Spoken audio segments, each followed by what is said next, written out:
Hi, you're listening to She Shield. I'm your host, Sophia, and my goal is to educate women and men on all topics, concealed carry, martial arts, and personal safety. That's all I got. That was so good. Yes, exactly as Lisa said, you're listening to She Shield, your one-stop pod for all topics personal safety. I'm your host, Sophia, and my goal is to help educate women and men on concealed carry, martial arts, and all topics self-defense. Before we get started today, please take a moment to rate this podcast. Thank you to the 55 of you who have rated us on Spotify. That means the world to me.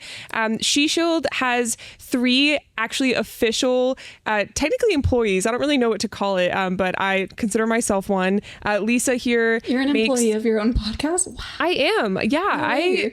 I am an employee of my own podcast. I have to schedule things in for myself and keep myself on, and I talk to myself. So basically it's foolproof. And then we have the lovely Lisa here who makes highlights on all social media channels. And she also helps me keep the YouTube active by posting the long form content. So this video is up on YouTube right now. If you would rather go and watch the full video instead of listen wherever you're listening, feel free to do that. Just hit that download button before you go.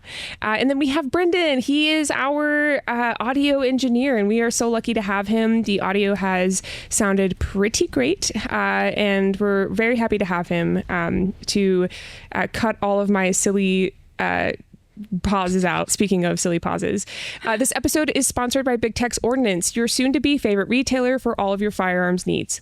BTO believes in only selling high-quality gear for responsibly armed citizens, as well as providing pre- and post-sale support. BTO values firearms training and supports firearms instructors nationwide. They even pay for their own staff to train with high-level instructors to ensure that when you as the consumer reach out, you are taken care of. As you all have heard, Lisa is on the show with me today. We have a bit of a story time coming your way. This episode is purely entertaining, possibly educational, if you were to try to head into a hurricane like we did. So you take from it what you want. Let's get started. Lisa, what's up? How are you doing today? I am doing just fine and dandy. How are you doing, Sophia? I'm so good, as if we didn't have a phone call before this and ranted about our days together. Yeah, we did do that. We did do that. I had a massage earlier today because Sophia was kind enough to get me a massage. She didn't just get me a massage. She booked me a massage, did all the planning, found a place, read the reviews, booked it for me for my birthday. So that was lovely. How can you have a bad day when you have a massage? It's impossible. So take notes, men.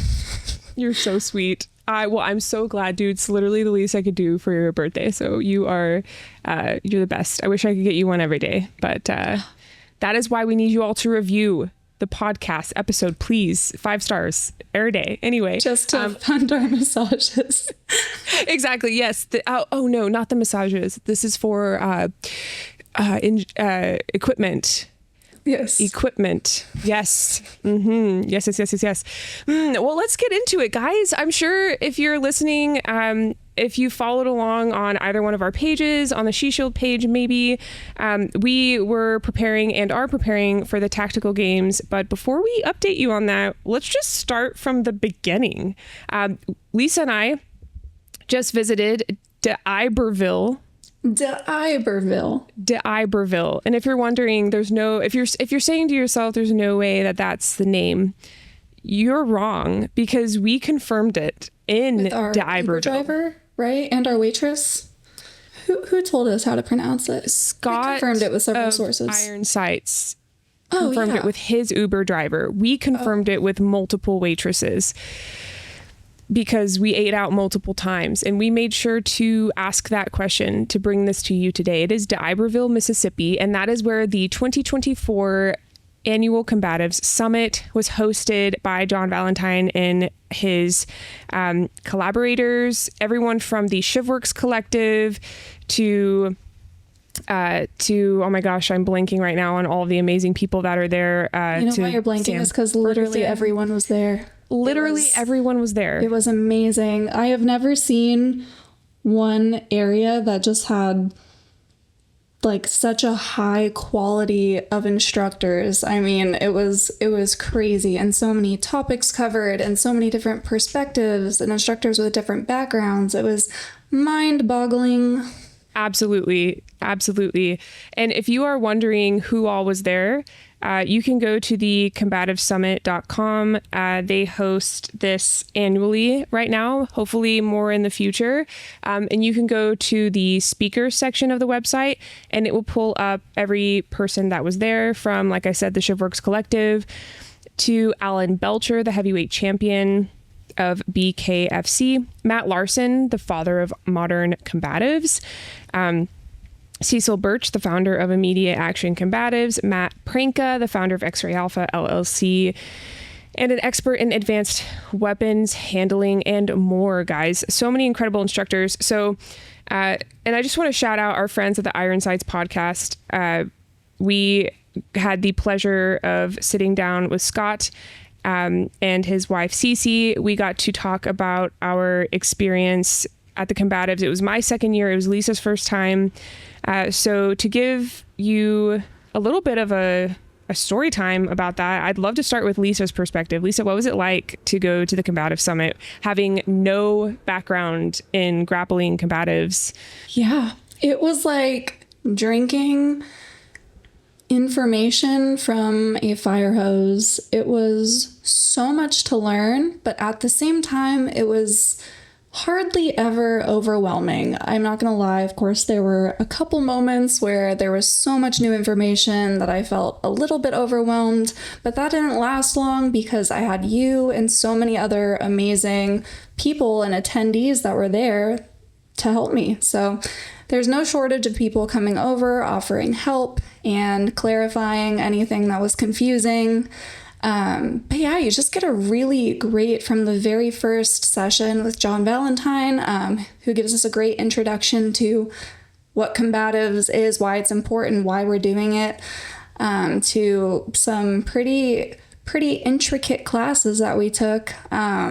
There was so much information to learn, and it really showed me how much I don't know and how much I need to continue to train this. But it was really, I would honestly recommend it for any beginner that's trying to get into combatives, or even the most seasoned of combatives people. Absolutely. I second that, especially that last part. That wasn't an exaggeration. I loved watching the instructors that were teaching some really advanced courses look at the observe classes, and then even jump in to learn some new things, and ask questions and kind of go through that. You can almost see them processing it like the beginners processed. They were so taken by some of the techniques that were being shown to the point that they wanted to learn them to take it back to their gyms. So it really is for everyone at all skill levels. Do you think you would go back in 2025? Can I drag you back? Absolutely. You'll have you, to like fight me off to keep me from coming back. So. Oh my God. Perfect. Perfect. That's amazing. I'm pretty sure, if I'm not mistaken, I should look it up, but I think it is once again going to be in D'Iberville, Mississippi. That is also what I've heard. If you are listening and this sounds interesting to you, definitely follow the Combatives Summit Instagram, and they will post updates there. I believe either they had or do have early bird pricing going on. So if you're listening to this and you want to check that out, I know I will make time for it next year. And yes, I plan to bring far more women than the previous year. So the classes she's referring to, oh yeah, go ahead. No, I was gonna say, what was the women's situation like there? How was the split between women and men? What did you notice? I noticed that we were the only two women there. And of course, in one of the first classes, there was a female. I don't understand. I have no information as to why she did not continue. It could have been a schedule conflict. It could have been the only class she could attend. She was there with her husband, so I doubt it was like a comfort thing. But we were the only two women there, other than, of course, Cece was walking around taking photos, with helping Scott with interviews. So I would love to see that number increase next year. I'm pretty sure it has already increased. I spoke to a gentleman there who is sponsoring or has helped sponsor 2 of his higher belt female jiu-jitsu instructors go to the 2025 summit. So we should see them there. And then there are a few other women I heard of that were already planning on coming the following year. So Lisa and I have kind of just decided we're going to recruit as many women as possible, get a little girl gang going. I think it's a great opportunity that has only reached law enforcement, military, males, and then just a few prepared citizens here and there. So I'm excited to see that expand as we go on. I genuinely cannot think of a single human being on this earth that would not benefit from going to the CAS 2025. Like, truly. Absolutely. I mean, yeah, anybody who's even the slightest bit interested in personal protection and protecting themselves, I mean, everyone can benefit from this. There's something for everybody to learn. Absolutely. I completely agree. And I love that you feel that way, given it was your first experience. I think that says a lot. And I pulled up the schedule, Lisa, because there's no way I could remember everyone we trained with. I mean, it was just too much. So just as you said, we started with the fundamentals, building the foundation of combatives with John Valentine. This was a mandatory session. So we all sat together, or actually stood, I guess, and did a kind of intro class to some basic, wrestling principles, for example, pummeling. And then we got into kind of the difference between cooperative and competitive training, just to make sure everyone was on the same page about the amount of resistance and power to give your partner during training. I thought that was incredibly important. I think it contributed to the overall safety of all students. So that was really great. Our next one was Weaponized Language, Controlling Conflict with Words by Craig Douglas. I always love hearing Craig Douglas teach. I was excited for Lisa to see him because I've talked about him so much. He was our first guest speaker on She Shield. Have so much respect for that man. He's given me a lot of direction in this industry when it comes to kind of who to trust, maybe some paths to take, maybe some paths to avoid. 10 out of 10 personality. So having him kind of kick off the summit with John was great. We then moved into, I believe, it's Matt Pranka's class, the Precision Engagement. What do you think of that class, Lisa? I thought it was amazing. I had been, Matt Pranka and Craig Douglas, they've both been on my kind of short list of instructors that I've wanted to take classes with for a very long time. I just graduated grad school, which was very expensive, and I've had this list of who do I want to take classes from once I actually have money. And they've been very, very high up on that list, and I was not disappointed one bit. And we got some goodies. We got some dry fire targets and some dummy rounds to practice with. So not only did we learn a lot of things, but we got the tools to take it home and continue practicing. I'm glad you mentioned that. That kind of escaped my mind and definitely got lost in the piles of things we packed, because we'll tell you this in a minute, but we drove the entire trip for 2 weeks. And I'm not gonna, no, I'm saving that. But yeah, we had quite the adventure, guys. Stay tuned. We really did. So he was teaching advanced weapons handling. So it had to do with drawing from concealment. There were just a lot of fundamental pistol skills discussed in the class. I want to say that it was from what I understand, it was Matt's first time teaching that course. It was really interesting to see him handle such a large group of people. I think he did a great job. He had a lot of questions come in. So I felt for him. Like he really had to speak to all skill levels. And I think he did a really great job at doing that. We got some dry fire reps in, which we were really thankful for because we had the TAC games coming up. So yes, that overall was great. It was a great experience in my opinion as well. Mm-hmm. I would totally agree with that. And he talks a lot about how you can kind of tie the fundamentals of pistol shooting as well as the kind of shooting we do when we're competing into, our personal safety day-to-day, like tactical needs, if you will. He speaks to the importance. It's hard to say this because, people people love to bash competitive shooting on the internet. It's kind of like a hobby of some people. But he talks a lot about kind of where that starts and ends, like where the gaminess of competitive shooting is, and then what we can draw from it to better ourselves in our day-to-day protection. So I thought those insights were really helpful. Like sometimes it's not always just about having a sub-second draw as quick as you can, and I've done that and boom, I'm amazing and I never need to learn anything ever again. You know, he talks about a lot of the practical skills, which I think is super important. Absolutely. I completely agree. And for those of you that maybe don't know his background, I thought maybe it'd be good for us to maybe go over a few details about the instructors. He's a retired professional soldier and USPSA Grandmaster shooter known for his expertise in integrating elite tactical training with competitive shooting performance. So I thought what Lisa said, that was a great summary of what we did. It was nice to hear him talk about those concepts in addition to us getting some hard skills in, if that makes sense. The next thing we got to do was sit down, which was great because we were tired already. We got to listen to Training for the Fight versus Training Like You Fight with Aaron Duggar.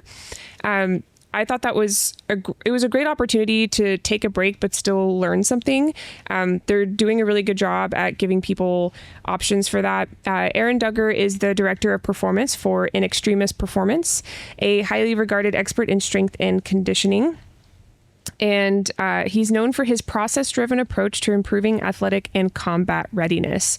I think that it was an opportunity for us to go over the mechanisms of training and how to avoid injury, and then how to also structure your fitness around what you are trying to achieve as a prepared citizen. I thought that I had it down before this. You know, I have my master's in exercise science, but there are so many concepts that were just applied so well and so directly to the topic of combatives that I didn't know I needed that lesson. And I'm glad I got it. And I'm excited to have Aaron on the podcast. I'm slowly reaching out to the speakers from the summit. What was your biggest takeaway from that, Lisa? Just how important it is. I don't think a lot of people realize how easy it is to kind of get those overuse injuries and train in a way that maybe we get visible results and we like how we're looking, or, you know, aesthetically, but we don't realize like a lot of the damage that we're doing to our body and to our joints, and how over time that can impact our longevity. You know, how good is it if we look like, I don't know, a Greek god, but 5 years down the road you can barely walk or jog because your knees are so shot. I mean, it's just really important to learn how we can prevent injury in ourselves so that we can continue to train throughout the lifespan. Absolutely. I completely agree. I think it was great of them to include that. You know, it's not as sexy to get up there and lecture as it is to like show someone how to take a gun off another person. But without that foundation, what's the point? You know what I mean? Mm-hmm. It's like getting injured. It's like the concept of going so hard in jiu-jitsu that you get injured, or you injure someone, you injure yourself, and then you're not able to defend yourself in a self-defense situation. It's like, why did you, of course, if your purpose is to compete in jiu-jitsu, it's different. But if your purpose is to gain some type of combatives experience, maybe just the comfort with discomfort, being close to someone, learning how to frame, do things like that, what was the point, you know, at the end of the day? So I agree. And they allowed time for questions. I think it was great that they included the group to share their stories of injuries and how they acquired it. So like pulling live data, that was really interesting. I thought that was very engaging of them. So yeah, that was day one. You know what else was cool about that class? What? Sophia and I actually met some She Shield listeners. We did. Shout out to you guys, because they asked about previous injuries and to the head, and Sophia was like, you know, does my nose count? Yeah. So she told her story a little bit, which she's told on the podcast a few times, and people came up to her after that, was like, oh, are you the She Shield girl? I love your Yes. show. So that was great. Shout out to you guys. Thanks for listening. Y'all are Yes. awesome. Seriously, that made my day and also made me laugh so hard because I just never in a million years thought that someone would identify me by that. So I loved that. We both giggled so much. So yeah, thank you to the individuals that came up to me at CAS. There are probably a total of 3. I want to say 3 or more. Definitely 3 people, which like just meant the world to me. And when I would ask, like, what episodes have you listened to? They were like, oh, all of them. It wasn't like, oh, I just listened to the one episode with Craig Douglas. It was like, no, I've listened to so many that I can't count. I mean, guys, it's hard to believe, and I feel so honored. So that's super cool. If you're listening, it was great to meet you. Let's talk about day 2. So we took Fight To and Over the Gun, Disarming Techniques for Violent Encounters by Kerry Murakami, I believe is his name. Yeah, Murakami. He goes by Kato. So he's an expert in defensive tactics and the founder of Rectitude Training. He's a retired law enforcement officer from the state of Illinois with 28 years of... Did I say Illinois? Is it Illinois? It's not Illinois. It's The Illinois. of silence. Why did that You sound had it so right. weird coming out? What's wrong with me? Jesus Illinois. Christ. Illinois is a That was weird humbling. word. It looks really weird written down because I forget it has an S. And so I was like, am I dumb? I've also been doing Duolingo recently, like Spanish. Dude, I swear to God, the more I learn Spanish, the worse my English gets. I swear. That owl will harass you until you do your freaking Spanish lesson. That owl is relentless. I added the widget to my home screen, and if I don't click on it and do my daily Duolingo, by the way, this episode is not sponsored by Duolingo. It shows like the owl dying. Whoever He's created so the dramatic. app, yeah. Like, the user the drama. experience. It reminds me of those memes where they're like, "I'm trying to reach you about your car's extended warranty." Yes. You know, like Yes. this owl will make you feel like you're committing horrible crimes if you don't Yes. do your Spanish lesson for the day. So Hey, but it works. anywho, it totally does. My streak is on fire. So the state of Illinois, no one's going to forget that about Cato now. With 28 years of experience in the patrol division, he's the founder of Rectitude, like I mentioned, and is dedicated to training both law enforcement officers and civilian defenders. That class was so much fun. I think that's kind of the class I feel like I woke up in. You know, like in the beginning, I think there was a lot of information. I was kind of warming up to the environment, as we do with big classes like that. So that was a class where I felt like I kind of started waking up. We started interacting more with other people in the class, so it kind of started to feel more comfortable. What did you think of that section, Lisa? Are you in search of top-notch gear that exceeds your expectations? Look no further than GPS, brought to you by Go Outdoors Incorporated. GPS has been dedicated to crafting the finest products for hunting and shooting since 2002. As someone who frequents the gun range, my GPS bag is a staple to safely and effectively haul my gear. My personal favorite is the GPS Tall Range Backpack, which makes walking USPSA stages simple and organized. Their specialized bags are designed to keep all of my valuable equipment secure and organized. With GPS, you can experience the ultimate peace of mind. There are 3 exciting product lines: GPS Tactical, GPS Wild About Hunting, and GPS Wild About Shooting provide the perfect solution for your specific needs. So whether you're on a hunting expedition or hitting the range, GPS is your reliable companion. To find a bag that fits your needs, use code SHESHIELD20, that's SHESHIELD 20, to save and to support the pod. Again, that's SHESHIELD20 at checkout. Yes, I'm so glad you asked that. Sorry. Yes. Yes. That is the class where it all started to kind of click for me. I talked about this a little bit or on the Iron Sights podcast, so go check that out whenever it comes out. We'll see which of these comes out first. But one thing that has kept me out of the combatives world for so long is that I think I was a pretty biased consumer. I just saw like people rolling around in their gis and such, and people wrestling in their wrestling uniforms, and to me it looks like a sport, which it is. And I kind of went, I don't have time for another sport in my life. I have all these things going on. I don't need to join another sport.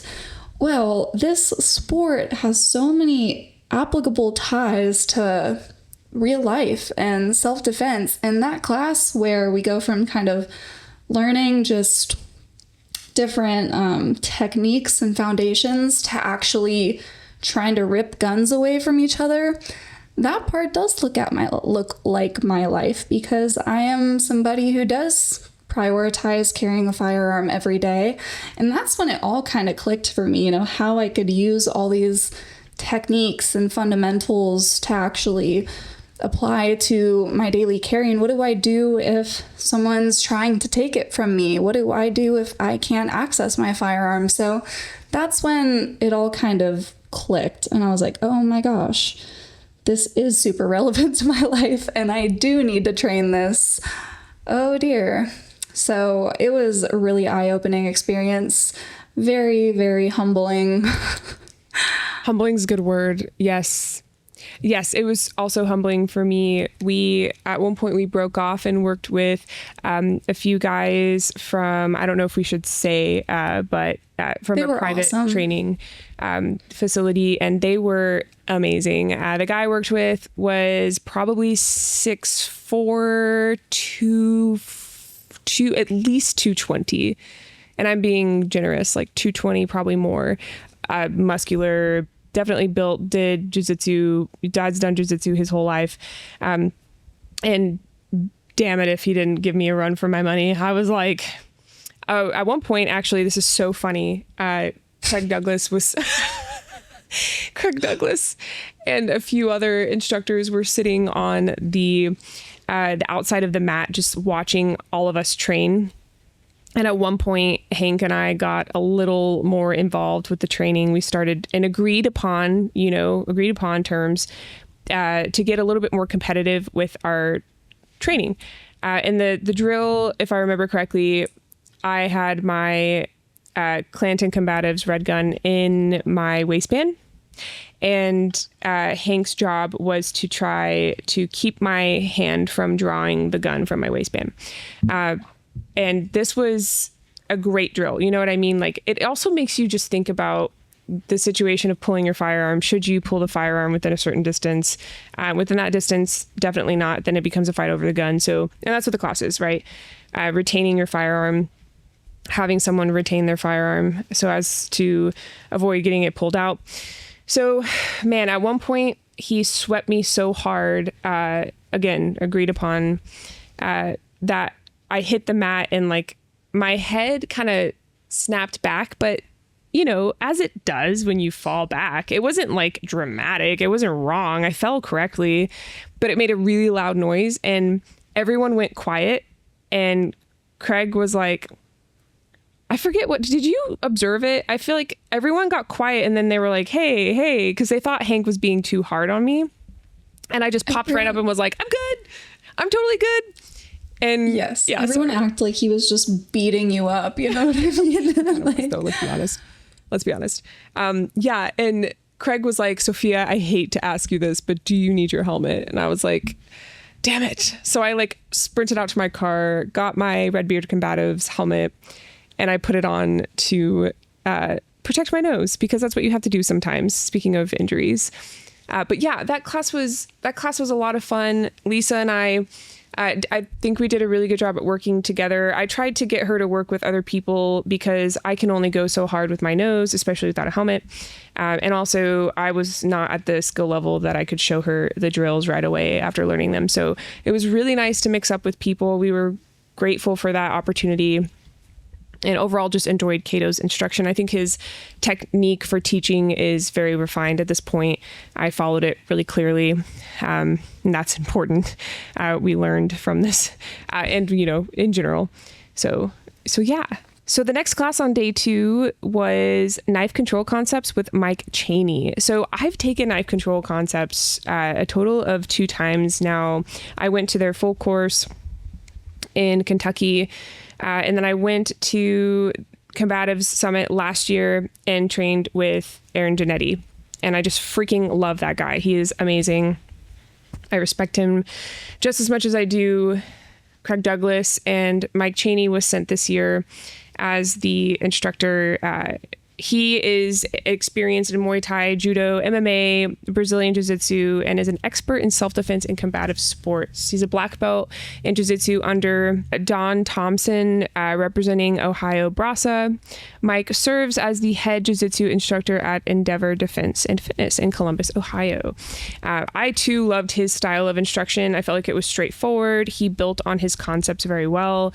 And if you're wondering what the heck is knife control concepts, just imagine someone wielding a blade at you, running at you, wielding a blade, and then you have to do like a 2-on-1 on their wrist and drag their body down into the side and control the arm with the knife in it to make sure it doesn't actually enter your space too much, aka you get wrecked. So what did you think of that class? Terms, somebody is trying to stab you and you are trying to not get stabbied.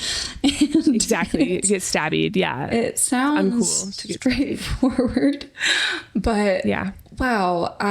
You think, I don't know if other people think this, but you think it'd be intuitive if someone's trying to stab you, how to not get stabbed. And it might be intuitive to a degree, but there is so much technique that can aid you in not getting stabbed that I had never heard of before. Or you had said, you've taken knife control concepts. I have not. And I'm so glad that I was able to attend this block because I learned so many, even just simple techniques that I feel much more equipped. Well, and much more is not saying much because I was zero equipped before. It does say a lot, I promise. Okay, thank you. Your support means the world. Of course. But it really does, like just simple techniques that you can obviously continue to build off of in future training. But I've been someone that maybe sometimes carries a knife, but not all the time. And when I do carry a knife, I'm like, I don't really know where to carry this or what I would even do with it if I needed to use it. And truly, and that's El Nino, right? Which is I do have an El Nino, and every single time I carry it, I say, I don't really know what I'm doing with this, so hopefully I don't have to use it. What I do like about the El Nino, it's a ShivWorks. I actually just bought a second one yesterday because I wanted the G10 one. That is the, you can not, it's metal detector proof allegedly. And I wanted one of those. So I did just buy it yesterday because it was my birthday and I had birthday money. So I was really excited. But anywho, I do really enjoy the El Nino because it is a push dagger, and the way that the grip is like crafted, it just kind of is intuitive to grab it and how you hold it. So I felt a little bit more comfortable with that. However, if someone were trying to stab me with it, I previously would have had not the slightest clue how to stop that from happening. So this class was amazing and super good to learn not only retention of your own weapon, but also if someone else is like coming at you with a weapon, what do you do? How do you get away, and how do you create that space to either run or draw your gun or whatever you need to do in that situation? Absolutely. Yeah. And the point of the summit isn't to give you all the skills you ever need. The goal, from what I understand, is to expose people to these concepts so that they can either take them home to their own training, apply them to their current training regimen. For example, I have a training partner, Arlena. She's incredible. I am able to have these techniques to then take to her and test them out and build some muscle memory with them and bring up more questions with that in mind, reach out to these instructors, ask them questions. Otherwise, a lot of the people there are training directors and associates of training from their location. So whether it's someone who owns a jiu-jitsu gym, we had a few guys there. One guy actually owns a gym out in Hawaii, all the way to someone who is building a training program for their very niche responsibility in the military. They're able to take these techniques back, give them to their other instructors, and then teach them. So it's not something that you take and then it's your only training for the year and you're totally good and you can prevent someone from stabbing you. It's something to expose you to the reality of it, to get uncomfortable and to get comfortable with the discomfort, of course. So we had that opportunity. As a result. So you're right. Like, and we didn't learn how to stab, to be clear. That's not what we did. It wasn't offensive knife fighting. The idea is get the weapon away and then either not get the weapon away, prevent the weapon from actually stabbing you, submit, access your own weapon, like Lisa said, and so on. So that was a great intro to that. Right. And you articulated that so well, because my biggest fear is that I will come on here and sound like, wow, I learned all these things and I know so much now and I am a combatives superstar. And that is so not even close to being the case. I knew absolutely nothing about combatives coming in. I now still know almost nothing, but I know more than I did coming in. And the biggest thing is not what I learned, but what I learned that I need to learn, you know what I mean? Yes. Like, absolutely. I found the holes in my training and in my knowledge that need to be filled and plugged. So that was very eye-opening. Absolutely. I was pulling up the next episode, or not the next episode, the next class that we were taking, and I lost my tab for a second. So we just mentioned the knife control concepts. The next is 2-point arm control, arm tie techniques for edged weapons defense. That was by Sam Ferguson. Absolutely love Sam. Got to meet him last year at the 2023 Combatives Summit. He is a police officer, highly experienced, as the Combatives Summit episode describes him. As I zoom in and stall just a little bit because I lost all of my freaking tabs. Sorry. Sam has had experience a decade long in Lexington, Kentucky as a police officer. He is an accomplished combative sports athlete specializing in grappling, striking, and has trained extensively in MMA, boxing, and Muay Thai. His course, 2-point arm control, arm tie techniques for edge weapons defense, is what he taught us. And I feel like it built really well off of Cato's class and Cato's and Mike's class. And that was a really cool theme at the summit. Things just very naturally built off of each other. It focused on neutralizing an attacker's ability to strike with an edged weapon by using the highly effective arm tie technique, also known as the 2-point control. So it's designed to enhance safety and control in dangerous encounters involving knives and other weapons. And it was kind of interesting.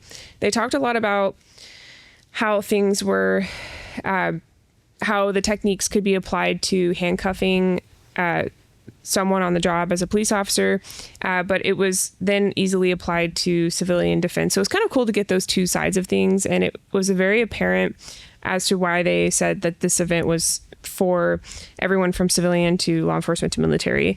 What did you think of that class, Lisa? I know we were really tired by that point, but I feel like we pushed through really well, which is really cool. We did. Yeah. It again was so much good information. And at that point I was exhausted, but we pushed right on through. And I think one big takeaway from that was kind of the anatomy almost of the arm tie techniques. I've never tried to do any of that before. I have taken extensive classes in anatomy and kinesiology throughout school. So you think you kind of know, the arm and the muscles, but actually seeing in real time and getting to try techniques of how you can control someone's limb by putting pressure on certain areas, like, it makes logical sense based on the knowledge of the arm and the muscles, but I never actually tried it before. So seeing kind of how difficult it can be when you don't have the proper technique, and then, you know, taking someone that's much, much larger than you and almost incapacitating their arm because you know exactly how to do it. That was really cool to see, you know? Yeah, absolutely. And I feel like the way Sam describes things is, I don't know, he breaks everything down so simply, but effectively at the same time. Having those 3 instructors back to back was really, really nice. But yeah, I enjoyed that. I enjoy how he applied his experience as a police officer to the class as well. I feel like they gave a very realistic approach to what he was teaching. We then moved on to clinch control and access in confined spaces with Cole Miller. That was an interesting class. It felt a little bit more advanced than what we had done before. Cole Miller is the founder of Soul Force Combatives, and is a former American mixed martial artist with highly respected martial arts coaching in his background. He has a professional MMA career spanning over a decade. He competed in the featherweight and lightweight divisions of the Ultimate Fighting Championship, UFC, where he earned recognition for his submission skills. So learning from him was an honor. That was definitely very cool to be part of. He gave a lot of technique derivatives so that you could see what the clinch looks like from all these different angles, and they were together but separate, right? They were connected in essence. You could move from one to the other, but they could also be acquired from various positions. So I enjoyed his perspective. Again, I think it felt a little bit more advanced than what we were used to. And I think, honestly, dude, I think we were so tired by that class. We were so tired. Yeah, because we had traveled in the day before, all that stuff. Or I guess this was day 2. So it was day 2. End of day. But yeah, very interesting class. Cole's very experienced. So learning his perspective from his fighting background was very interesting. Totally agree. And it is so advanced. I feel like it would be nice to take a Cole Miller class in a longer class time. Because, you know, we had, 2 hours, or are they hour blocks? Yeah, 2 hour blocks. Yeah. 2 hour exactly blocks, right. Trying to fit in probably, you know, information that could have made up a 6 or 8 hour curriculum, if not more, like something that you would learn over weeks, you know? So it was a really great, I had never seen any of these techniques before. So it was a really great introduction to it all. And then something I would definitely need to, you know, continue to learn in the future and revisit, because it can be overwhelming in a 2 hour time block. But I think he did a great I just forgot how to speak English. I think he did a great job, and he obviously is so talented and knows his stuff. So it was great to be there. Absolutely. Day 3, guys. We're on to day 3 already. This was a very interesting class to start with. Very entertaining, while being educational. And that is the class we took with Shane Kerwin, titled Tactical Lifesaver. It was a civilian, medical, and high-risk situation class. And as far as the background goes on Shane Kerwin, he's an expert in tactical medicine and a founder of Personal Survivor Solutions.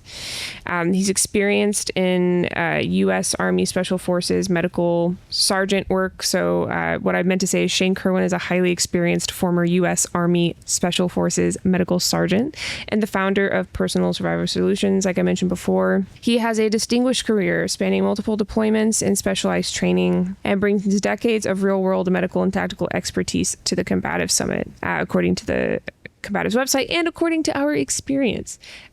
Lisa was particularly excited about this class, so I'd love for you to just start with how you felt about it. Yes, yeah, I really have not done enough tactical medical type training in the past. I do carry a tourniquet with me most of the time, not on my body generally, which, you know, unless I'm at a match or at the range. But day to day, I don't usually stick a tourniquet in my pocket. I usually have one in my car or in a purse if I'm carrying one, but Other than watching some YouTube videos and trying to attempt to put one on myself at home, I have not done any real, stop the bleed training. So I was really excited for this one. I think it's just a really good skill to learn. You had recently had our friends from the Tactical Anatomy Summit on the show, and they talked to the importance of carrying a tourniquet and knowing how to apply one correctly. And I remember that whole episode I was listening and I felt like I was just being called out. So when I saw this class as an option, I was really excited to take it and learn. They had one of those, what's it called? It's the dummy arm that spurts blood out at you and you gotta apply the tourniquet. So it was good to kind of have that little added stress when they start the time and everyone's staring at you and you have to apply a tourniquet while not real blood obviously, but blood type substances spurting out at you. And it's just good to be able to take the skills that you learn and apply them under some sort of stress. Absolutely. Yeah, I was really grateful for that approach in Matt Prinka's class along with this first aid class. And like you said, we had the training arm, so that made things exciting, entertaining. We had to do some wound packing, had some very realistic materials to work with. Nothing I'd ever done before as well. And I, like you, felt almost silly for not having taken anything like this before. And I think we both kind of looked at each other at one point and we were like, yeah, we need this. This is good. We need this. It was outside, so we were like toasting. Well, we had shade, but the sun was like coming in from the side. I think I'm still sunburned from that, but my pale skin. But that was truly a great opportunity. And I think it was a great addition to the summit. Very holistic when it comes to the types of classes, from what we talked about with Aaron Duggar to things like catch wrestling all the way to first aid. And that brings me to our next class, which was tactical catch wrestling using pins or rides in a weapons-based environment with Cliff Byerly.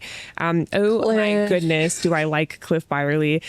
That class was so much fun. I loved listening to him between his accent and his mode of instruction. I was entertained the entire time.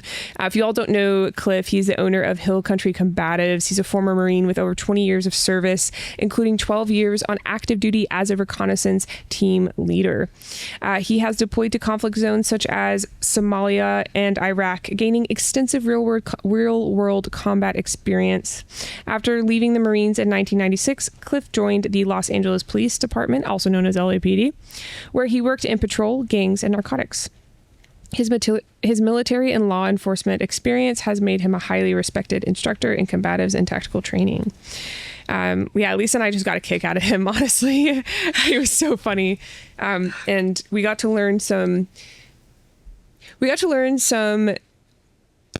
foundations to catch wrestling, but also a little bit of a glimpse into what's to come with them.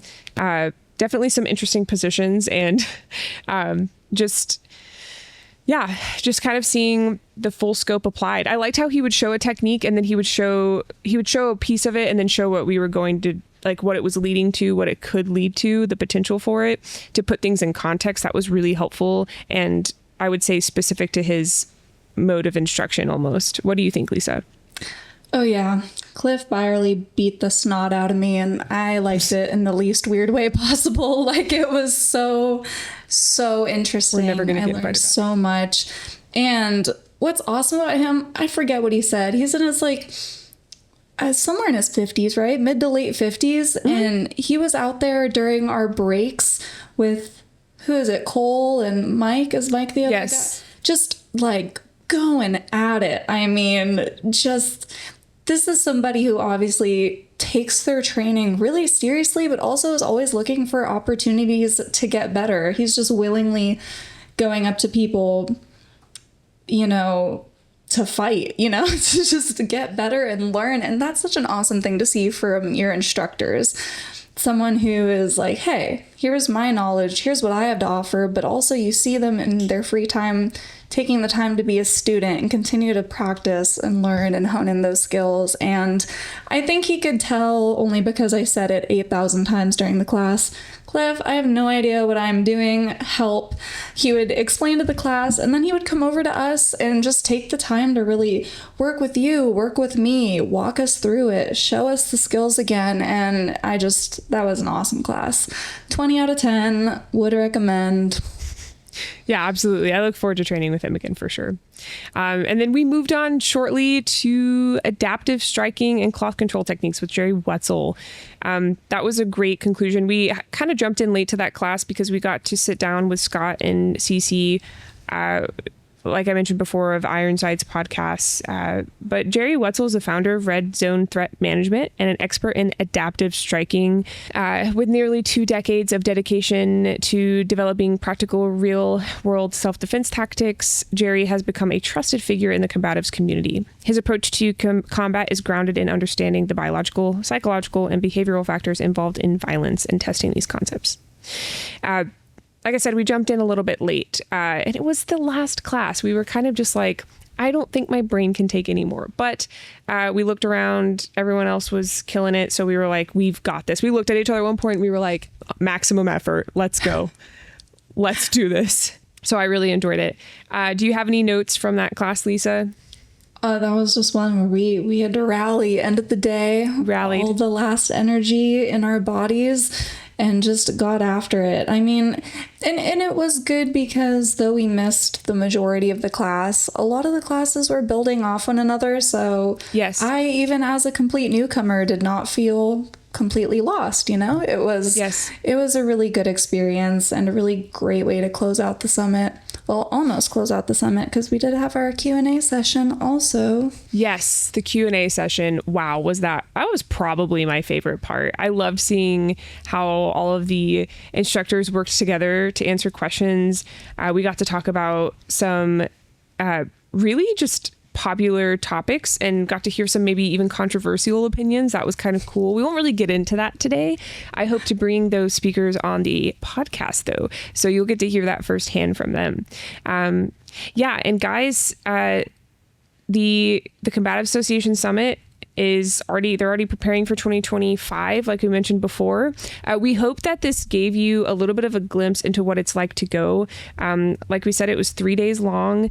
We were able to book our travel really easily. John and his team really helped facilitate each of the members and instructors so that they can easily go. And I think that's where we should end part 1. Ooh, you mean there's a part 2? There is, because part 2 is when we go into the hurricane in South Carolina. Dun, dun, dun. Dun, dun, dun. So, guys, that's where I'm going to leave you today. We'll see you in part 2. Before you go, please take a moment to rate the podcast. Oh my gosh, that means the world to us when you can do that. We are revamping the Patreon for exclusive content, so keep an ear out for that, and of course an eye out on socials. Speaking of, hit us up at She Shield Pod on Instagram, TikTok, Twitter, Livefire. Oh my gosh, everywhere, especially YouTube. That's where the full version of the episodes will be. Lisa makes those podcast highlights you see that are so amazing with all the B-roll and stuff, so go check that out. All resources mentioned in the episode, including how to find the Combative Summit website, along with more information on the instructors from CAS, will be linked. It will be linked in the show notes, which are the notes below the title. If you or anyone you know is a firearms owner experiencing a crisis, look into holdmyguns.org. They are an organization that will connect you with a local gun shop or FFL to store your firearm for you. Thank you for listening. In the meantime, stay safe. And stay vigilant. Bye.